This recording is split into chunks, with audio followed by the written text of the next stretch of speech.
How to make decals in Roblox. Hi everyone, I'm here to assist you today. Without any delay, let's jump right in. First, open Roblox and click on Create at the top. After you click on Create, you'll find this kind of screen pop up. On left side, click on Creations. After you click on Creations, you'll find Development Items in here. Click on Development Items. In Development Items, you'll find Decals. Click on Decals. After you click on Decals, click on Upload Asset. You'll find this kind of screen pop up. Upload Image.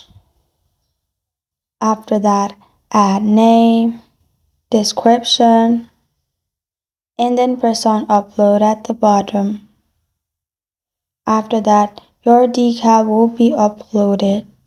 To view this, what you can do is simply go to Roblox.com, which is the first page.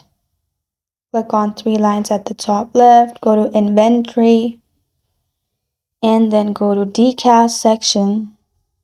And here you'll be able to find your decal. This is how to make decal in Roblox. Thank you for joining me today. If this video helps you out, please leave a like and subscribe for more. Got a question or want to suggest a topic? Comment below. Thank you for watching.